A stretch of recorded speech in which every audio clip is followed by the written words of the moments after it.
Thank you to Marcel Action for organizing this event. I think there is just so many children and parents struggling out there with MCAS and histamine intolerance, and I really hope that this webinar will bring a bit of clarity to you all and some tips to how to manage your child. So, 6 facts every parent should know about managing MCAS and histamine intolerance in kids. Let's just dive in. So you're in the right place if your kid has symptoms. Your kid is showing signs and symptoms that may suggest they have MCAS or histamine intolerance. Perhaps you have a diagnosis, or maybe you haven't got one yet. You feel unsupported, which is the case for a lot of families. You've seen numerous professionals, yet your kid is still struggling. And you might feel anxious and stressed out. You are struggling with anxiety as a consequence of all this back and forth and the lack of support. If so, then you are in the right place. So by the end of this training, you'll understand exactly what steps you need to take today to support your child with MCAS or histamine intolerance or both. I will give you some facts, and then I will also give you some tips. So facts followed by top tips. So hopefully you can all write those down and start implementing them straight away. So before we start, I know it's so tempting to have our big screen and our small screen, but please be here with me in this present moment, here and now. Let's focus together. There's a lot to cover, and I am so excited to share with you all this knowledge that's going to help your child with MCAS and or histamine intolerance. So just a little bit about me. My name is Nishti. I'm a dietitian and I specialize in pediatrics. I started out working with children with diabetes, then I moved to allergy, then I moved to eating disorders, and then MCAS came in because, as you know, no child has one thing.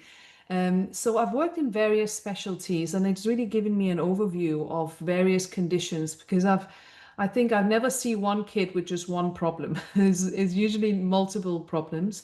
But I think it's very important to look at things holistically and as the body as a whole. I am also a mindfulness teacher, and I really do believe in a mind-body approach to wellness. And as we know, that works really well when you have MCAS or histamine intolerance. I now work for myself, and I used to work in the NHS, but I now work for myself through Nishti's Choice. And this year we launched MCAS Kids because that's the page where we talk about MCAS and histamine intolerance. I'm also a consultant dietitian at the Nuffield. You're more than welcome to follow us on MCAS Kids. Here we share top tips that you need to know if your child has MCAS or histamine intolerance or both. Oh, let me just leave that for a bit in case people want to. There will be another page towards the end that you can screenshot as well. So just imagine with me for a moment. This is the case for a lot of parents. We see that children are on 4, 5, 8 foods. They are symptomatic, meaning they have lots of symptoms that are affecting their daily life. You have seen numerous healthcare professionals. No one's really paying close attention to you, not giving the help you really need. But then you wake up one day and you actually have a plan in place and a plan that works. And that's what you're going to get from today. I can reassure you that all these 6 tips are going to work for your child in some way or the other. Obviously, everyone is different. But from my experience working with children with MCAS and histamine intolerance, there is so much that can be done. You are not alone. You don't have to suffer. It is a long road, but there's definitely something that you can do to help your child. So let's go through the first one, the first tip for today. Some of you might be struggling with a child with feeding difficulties. We see that a lot. And we don't have much data, unfortunately, when it comes to MCAS. And all the research that I'm going to share with you in this presentation, it is not the greatest research we have, but it is still research. So amongst children with food allergies, and I know this is not children with MCAS necessarily, but there are some similarities with a child with a food allergy and a child with MCAS. And that is a lot of them avoid multiple foods. And as you can see here, feeding difficulties can range from 13.6% up to 40%. And this is a big problem. We see a lot of families who are really struggling with restricted diets, but also a child who's developed a lot of food fears. Please tell me in the comments. I would love to hear from parents if this is something they can relate to. Fact number one, feeding difficulties. Now, there are lots of drivers of this food fear. The first one is obviously the number of removed foods correlate to the extent of fear that we see in children. And that's because the more you restrict, the smaller the bubble gets. And I'll show you a diagram in just a moment that explains that in more detail. Now, the intensity of symptoms that your child may have experienced with a certain food will also just make the whole thing a lot more difficult. When I did eating disorders, I used to cover an eating disorder unit. We would see children with eating disorders such as anorexia nervosa, but also something called ARFID, avoidant restrictive food intake disorder. And a lot of these children have had issues with food that has then triggered them to fear the consequence of eating, and then the cycle continues and the restriction gets smaller and smaller and smaller.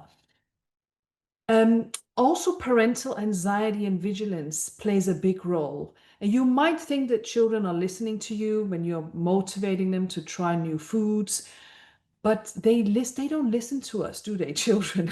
They listen to our energy, or they feel our energy. So that energy that we bring to the dining table is going to make a difference. So the drivers of food fear, number of foods removed, intensity of symptoms that your child may have experienced, and also parental anxiety and vigilance. And this is research backed, but as I said, it's limited research that we have in the MCAS population. So I just want to show you here. So basically more eliminated food, greater food fear and selectivity. And we need to be careful with that, because if your child has a limited diet and has a fear of eating, that's just going to further make symptoms and the issues that they have even worse. Because as we know, diet diversity plays a big role when it comes to managing MCAS, and we'll come to that. So imagine food fear like a bubble. And the more you restrict your child's diet, the smaller and the more rigid that bubble gets. And I always say to parents, when a child is eating 4, 5, 6, 8 foods, I visualize them, I try and help them to visualize that at the moment they're inside a very rigid, thick bubble, and it's very small, it's very tight in there. And it's so scary when you try and get out of that bubble by introducing new foods. It can feel very rigid and very inflexible because we've been used to that safe, cozy environment. So part of the journey of overcoming food fears and expanding your child's diet comes with avoiding blanket food eliminations. And I know that's easy said than done. I know it's difficult because your child is reacting to literally everything. But it's very important because we see a lot of parents who follow online histamine lists, low histamine lists, and lots of other things that they find online. So, and speaking to other parents, and it may be that that particular thing worked for another child, but it may not work for your child. So be very critical with the information you take on and the information you read. There is a lot of information out there that's non-evidence based. So what we see is parents avoid. I've never had a child with MCAS or histamine intolerance who eats more than 10 foods when they come to see us. So I know that most of you will have a child with a very restricted diet, and it's because it's a vicious cycle, isn't it? You do a lot of reading perhaps, and you're just desperate to help your child. But actually, the more eliminated your child's diet is, the worse the symptoms can get, but also this food fear can become so much worse. So be very critical with the information you read and take on from other sources out there. Less than 15% of children meet the recommended intake of fiber for their age. Now, fiber is going to be a big topic that we're going to talk about today. And this is fact number 2. This is, should I say the most important thing? I'm probably going to say that to all the facts. Well, this is one of the most important facts that you need to be aware of. And this limited fiber intake plays a big role when you have a child with MCAS and histamine intolerance. Now, let's just look at the fiber recommendations for children. And I'll show you what that looks like, because actually it's quite a lot. And I will say, as a dietitian, working with children, for those children without MCAS, I don't even see them meet their fiber recommendations. Okay, so you're not alone. Your child is probably not even getting 5 grams a day, but I see that across most kids. Okay, so it's a big problem, and it is so important to make sure your child gets enough. Why is that? Well, first of all, let me just show you what 20 grams of fiber looks like. So if your child is between 5 and 11 years of age, this is what 23.5 grams of fiber looks like. And I mean, just look at that. That's a lot. So Weetabix for breakfast with fortified, with milk. It could be non-dairy milk or normal milk. 2 slices of wholemeal bread, and then perhaps some peanut butter on there. And then we've got carrot and cucumber sticks and apple and chickpeas and broccoli. And this is just the fiber we're talking about. How about everything else? I mean, there's no protein. I haven't shown you the protein as part of the diet. So it just shows you we need a lot of foods to obtain the fiber recommendations. And no wonder people are struggling. So the reason why fiber is so important, you must have heard it, I'm sure. Please let me know in the comments if you've heard this before. Again, limited good quality research, but fiber can help calm mast cells, making them less reactive. It also helps to block inflammation signals, so therefore it helps to quieting that inflammation that's happening in the body. It turns off overreactive allergy genes. It reduces the release of histamine. And then it also influences DAO, the enzyme that helps to break down histamine. And that is all because of a healthy gut that fiber helps to build. So lots of factors here that shows you just how important fiber is.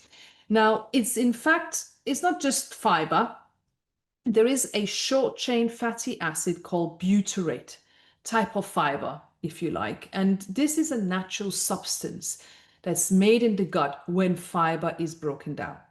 And it actually helps to keep the gut in balance. And it therefore helps the immune cells to behave calmly and not be chaotic. So the more fiber you eat, the more fiber your child eats and the more butyrate their gut will produce, and therefore the better the immune cells will behave. So butyrate dampens mast cell activation.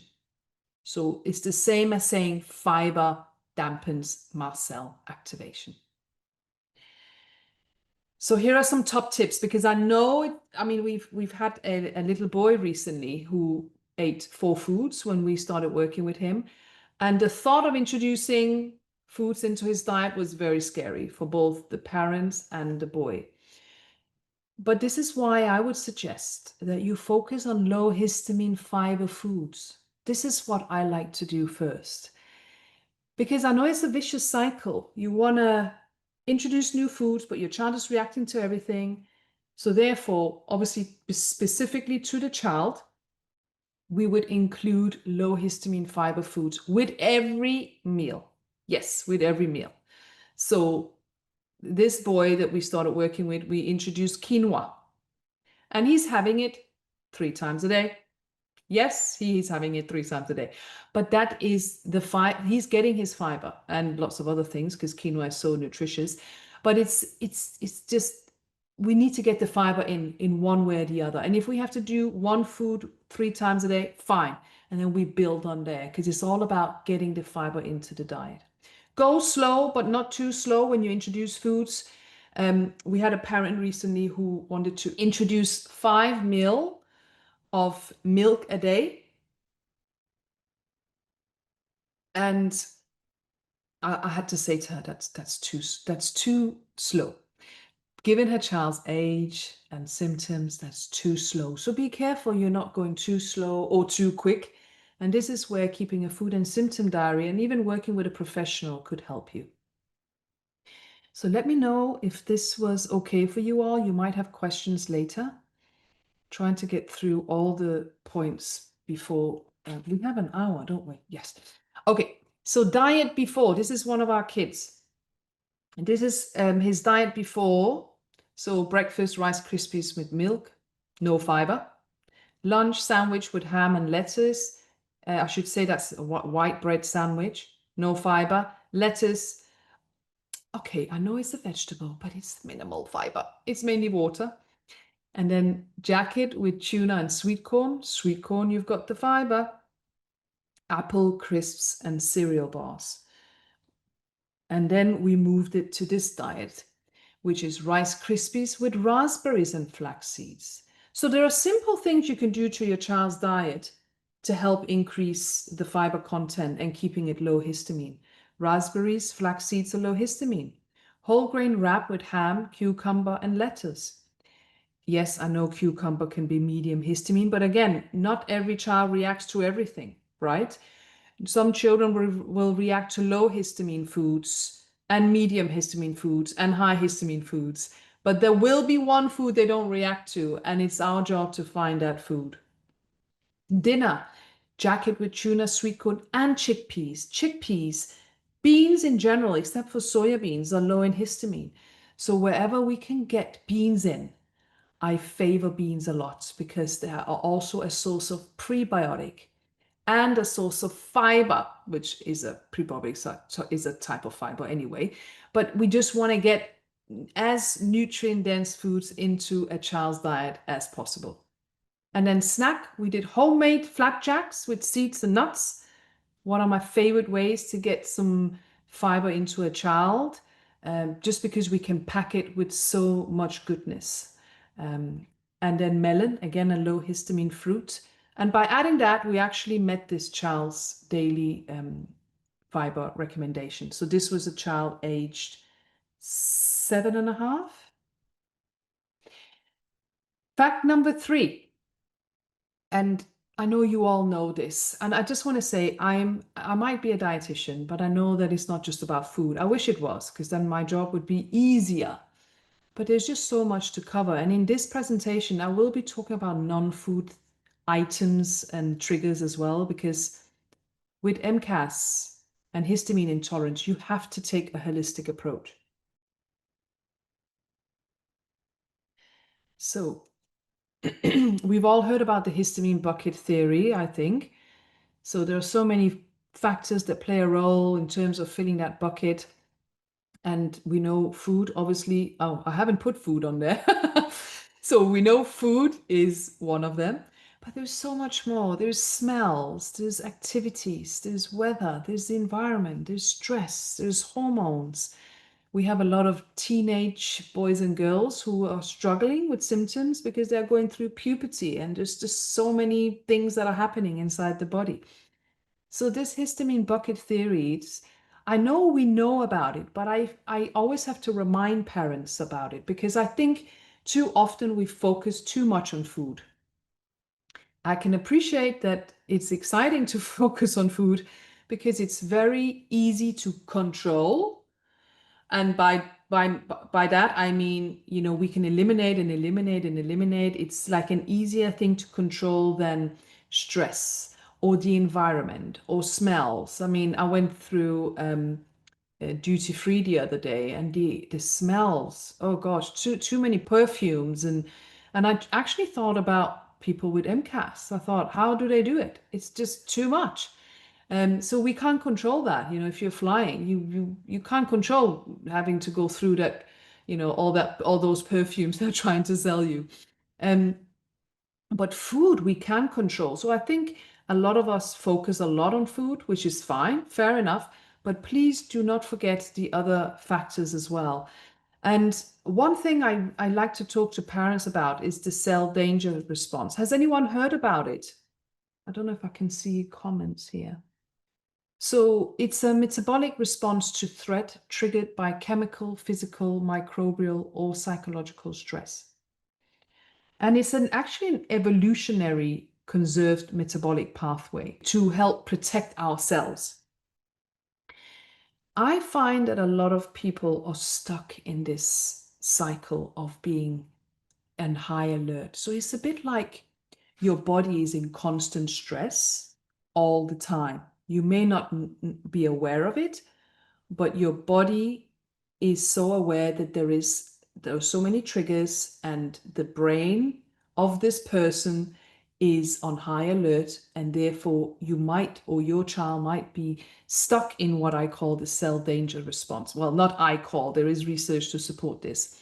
So my question to parents is always, is your kid or you, are you stuck in this cycle of being on high alert? And I know it's so hard because you are having to manage so many things.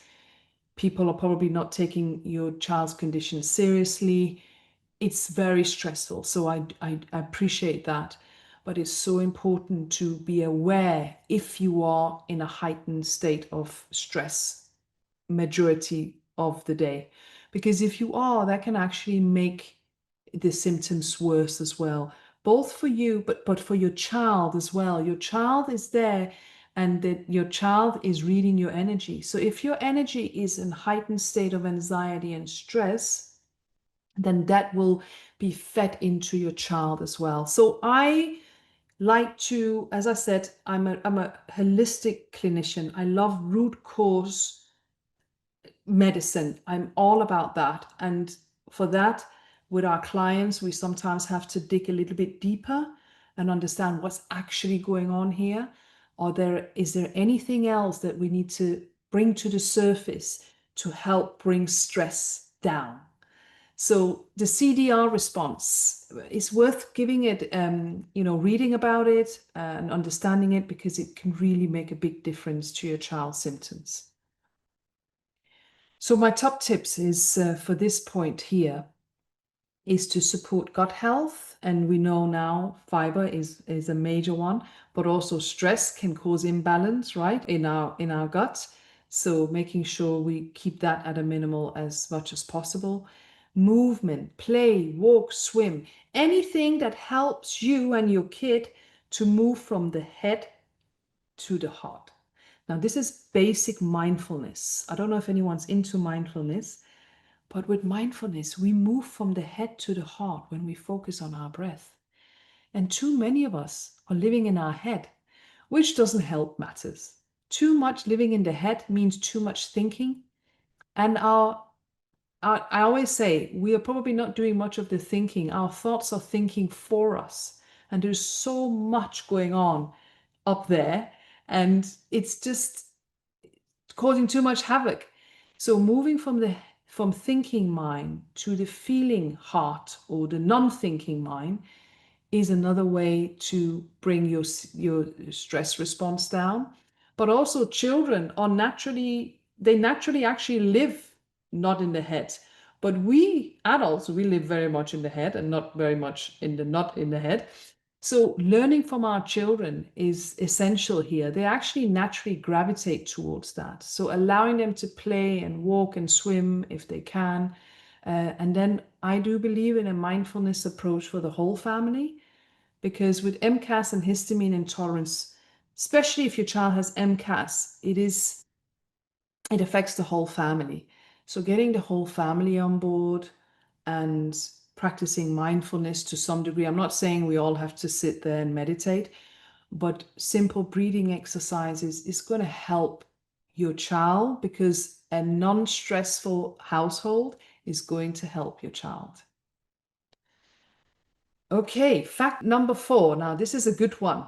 I hope you guys are excited about this one, because I am. Both too little and too much iron can influence how reactive mast cells are. So Tell me in the comments if anyone is aware of this already. But did you know that when mast cells are deprived of iron, they release histamine? And this can obviously lead to allergy-like symptoms. Now, let me just explain that in my practice, in our clinic, which is all online, we see iron deficiency anemia across the board. MCAS or not. Most children is actually the most common nutrient deficiency in the developed world. Most children are just like fiber. I don't know what it is about iron, but they're not getting enough iron.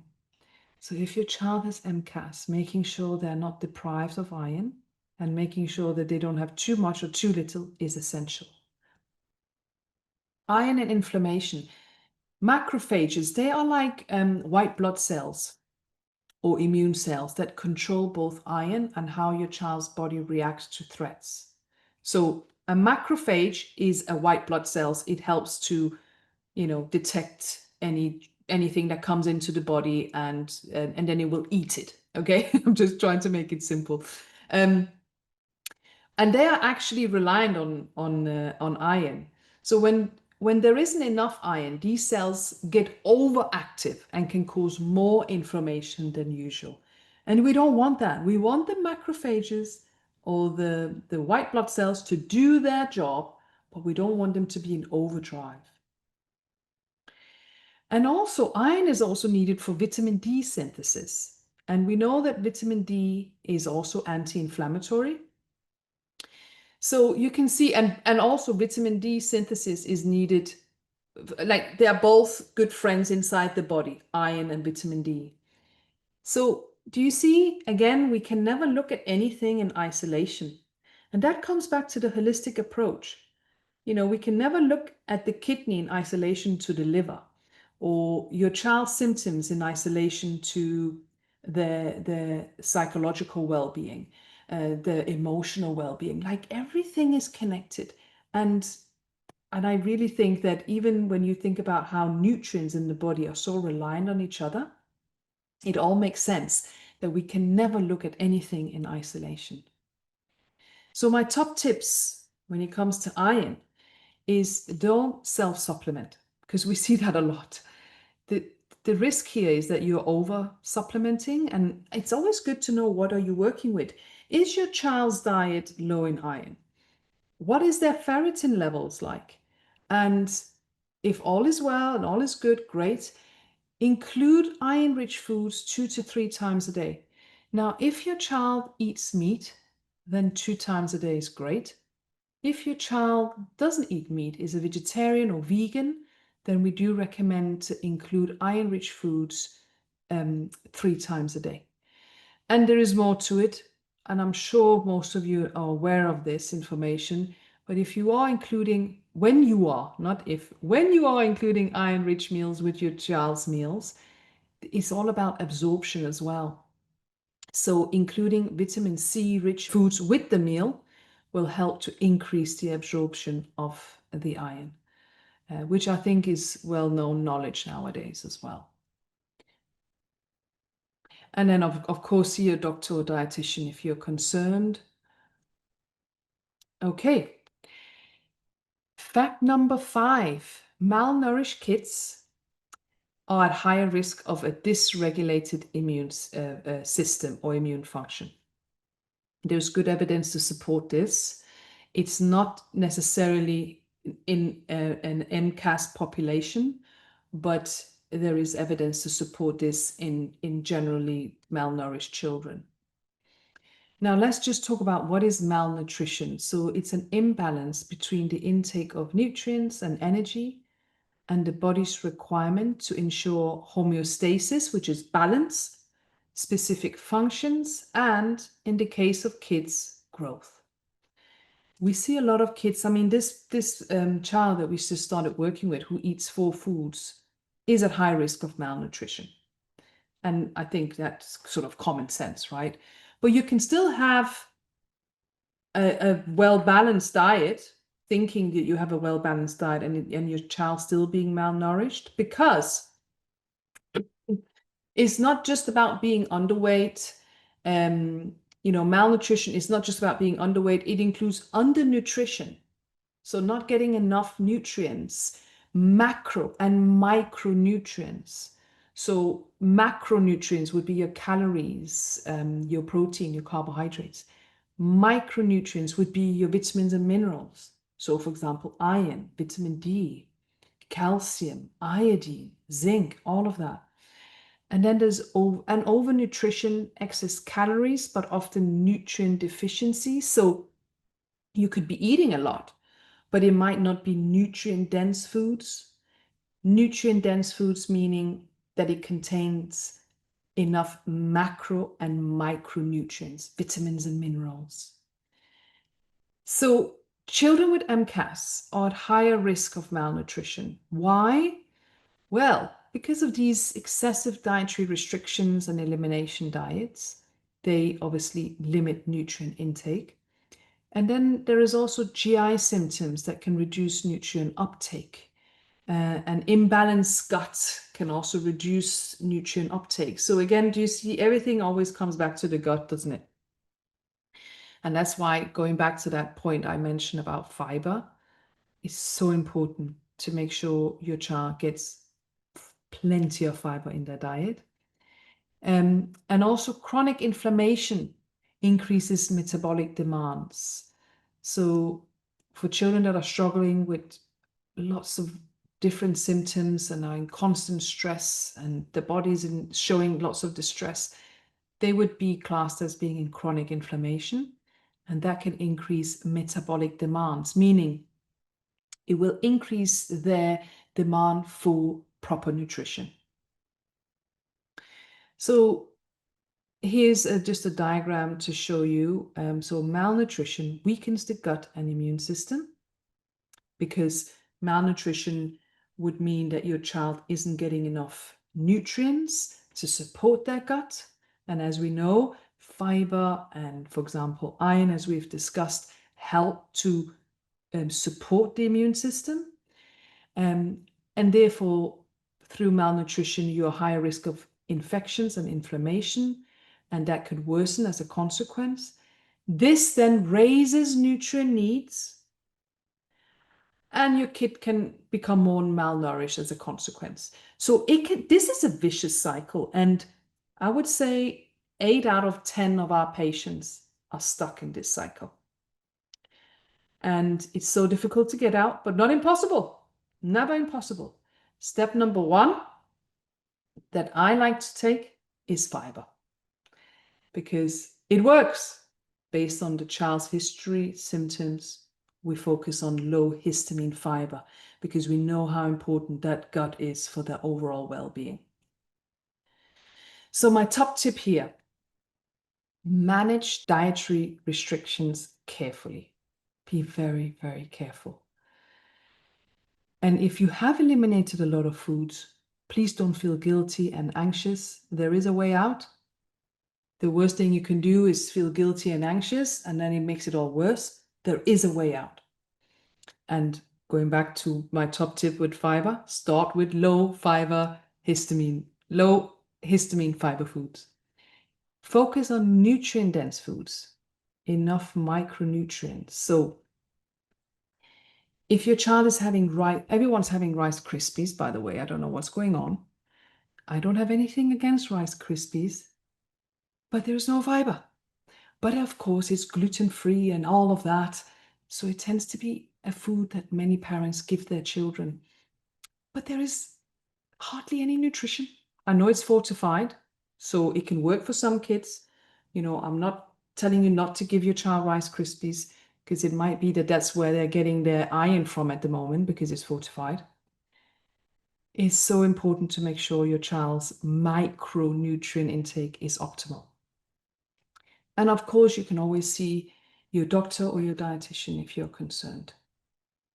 So, fact number 6. And I told you I wasn't just going to talk about food.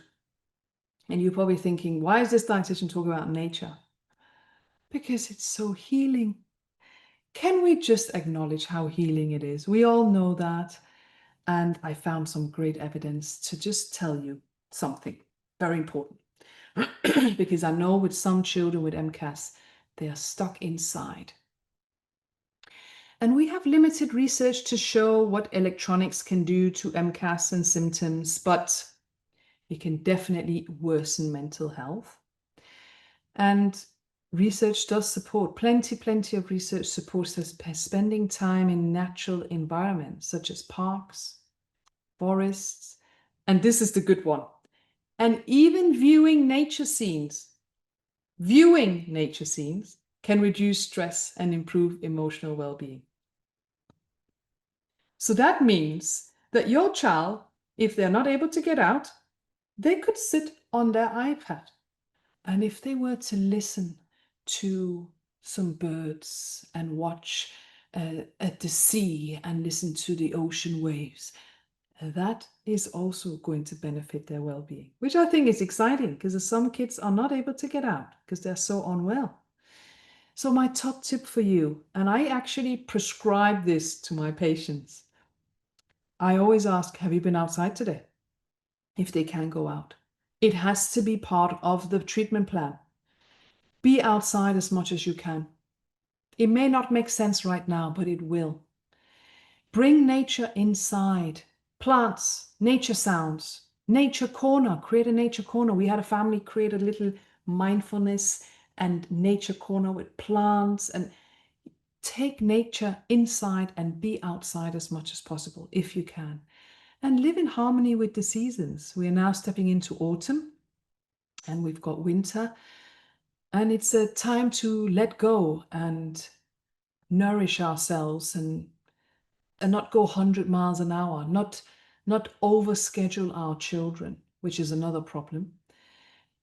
Live in harmony with the seasons, which is part of Chinese I love Chinese medicine. I think, again, it's a holistic way of supporting health. And there are things there that I think are excellent, and especially is this part about living in harmony with the seasons, which is difficult as well when we live in the West and we are supposed to always be on the go. But actually, if we were to really listen and pay attention to how nature works and mimic that, it would do us and it would work in our favor. And the same goes for our kids. So let's recap.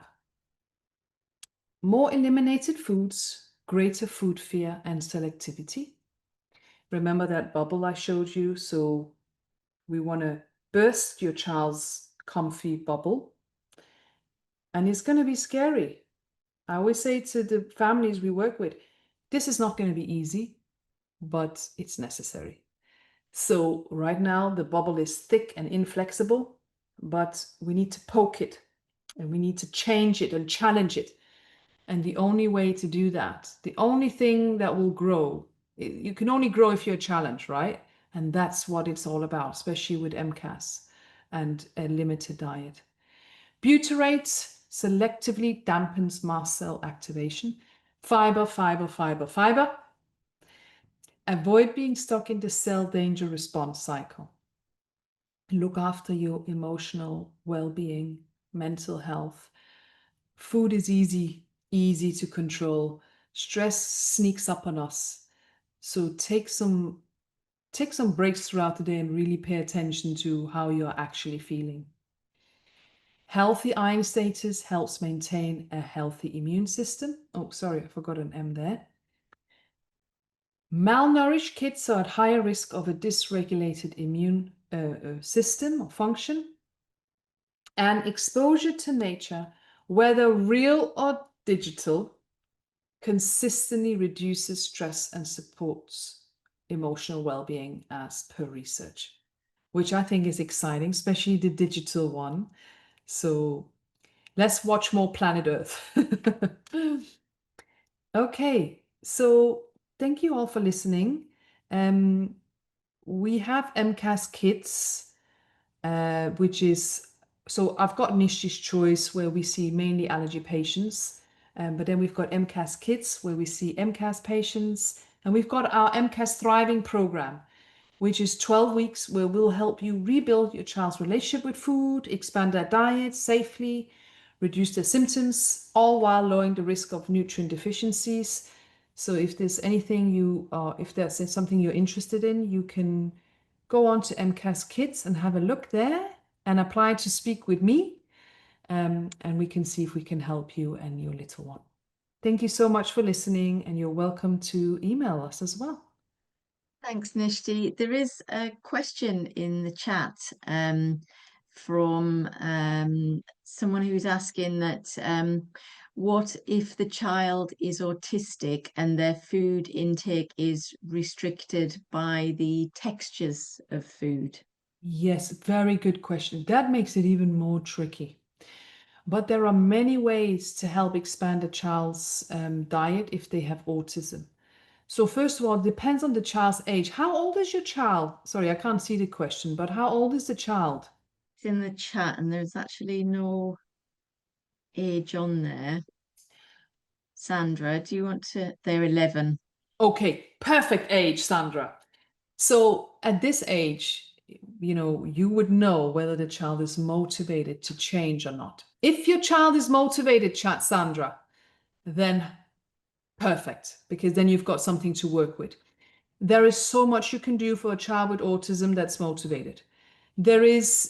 Have you heard about all these ways to expand the diet, like food chaining, desensitization? Have you heard about that, Sandra? Mindful eating. So there are many strategies you can do. And I think there's another Yeah, question. Sandra said she wasn't aware of those. Sandra, there is so much that can be done. But if your child isn't motivated, I'll be honest with you, I have a lot of families contact us, and I always say, if your child isn't motivated, we can't help you. Your child has to be motivated, because then we can get to work, because it's a journey. And to expand their diet and being aware of their food sensitivities and sensory needs is so important to respect that and then build on it through all these strategies that we have available for children with autism. So it's not impossible. Yeah, he's got long COVID and is demand avoidant. So, Okay, yeah, okay. So there's a thank lot you. going on. Yeah. Mm. Great. And there's another question here which reads that my child is 4. She suffers from insomnia. Is there a good evening foods that I could give in the evening that are low histamine? Oh, a good evening food or meal. So It I would says say, foods, but yeah. well, there is no research to support that there is any food as such that will help you to sleep better, if that makes sense. I Okay. don't know if that's what she's asking, but what I would focus on if a child has insomnia. Now, this is me, like I'm always thinking why, and let's go deeper. If your child struggles with insomnia, number one, do they get out of the house? What do they do during the day? Do they get exhausted enough to even sleep? What are your boundaries when it comes to electronics? So we need to be aware of all these things. And yes, food is I'll come to food in just a moment. And then with the food, do they eat regularly throughout the day or do they eat mainly in the night? Because obviously, if we eat a big meal in the night, that can increase our blood sugars and make us a little bit hyper. So I don't know if that's the case. But a good food that's low histamine, sweet potato. Sweet potato, kale. Kale is in season. So now going back to what I said about living in harmony with nature, I also believe that if we can eat according to the seasons, oh wow, that's a different kind of wow. Yes. So at the moment, kale is now in season, right? Apples are in season. Maximize, and these are low histamine, right? So kale is low histamine. Cabbage is in season, low histamine. Sweet potato is low histamine and it's in season. Root vegetables equals autumn winter. There is a reason why these foods are in season, right? So maximize on those and plus they're low histamine. Was that helpful? What was the name of that lady? This is Lauren. Lauren. Yeah. And Lauren says she's very active loves being outside. This is her daughter. They have no Oh, TV good. after 5. She eats regularly through the day. She normally does pasta, as I thought it would keep her full with vegetables. She likes mangoes, Good. raspberries as her snacks. Okay. So is she, I mean, there is good research to support the use of magnesium. I don't know how old the child is, but magnesium is a nice calming nutrient to help Yeah, with she's sleep. 4, the child. Oh, Yeah. she's full. So you have to be careful Mm. here. Yeah, you have to be careful here. Hmm. Is she potty trained? Yes, she She is. is. Okay. Well, I would be curious to see other symptoms than insomnia. What else is going on, you see? Yeah. Yeah. It might just be that you've got a very energetic little one, Lauren. She's got Um, restless legs as well. okay. Is she ADHD or is she on the spectrum or what's going on?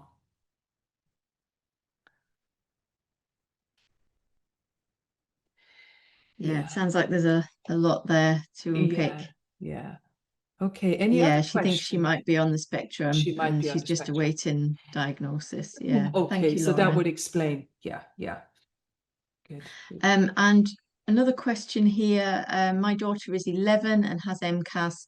Have you come across children whose eyelashes fall out due to MCAS? She currently has no eyelashes. Is there anything vitamin mineral wise that might help? Oh, I'm so sorry to hear that. That must be really hard, especially for an 11-year-old girl. So what's her name? This lady? This is Sophie who's asked the question. So Sophie, I think here you've probably done it already, I hope. You need to get a blood test. You need to see your doctor, your dietitian, identify what nutrients need to be tested for, and then build on that. Thank you. Thank you so much, You- Nishti. It's been a really informative presentation. Now, Sophie said, yeah, she's had a lot of blood tests, but they're all clear. All right. Does she have alopecia or is it only her eyelashes? Sophie, do you want to come off the mic? Only eyelashes, she said. Oh, that's oh. Yeah, I have seen that before, but I've seen it with alopecia. So I've seen it affect their hair as well. Um, and the nutrients that we saw that this child was deficient in was various nutrients. But it doesn't sound like your child is deficient in anything, which is a bit odd, isn't it, Hmm. Sophie? Um, Yeah, the other thing I could suggest, Sophie, is I don't know whether you've asked the question on our we have mm, a Facebook group, Mast Cell Action, yeah.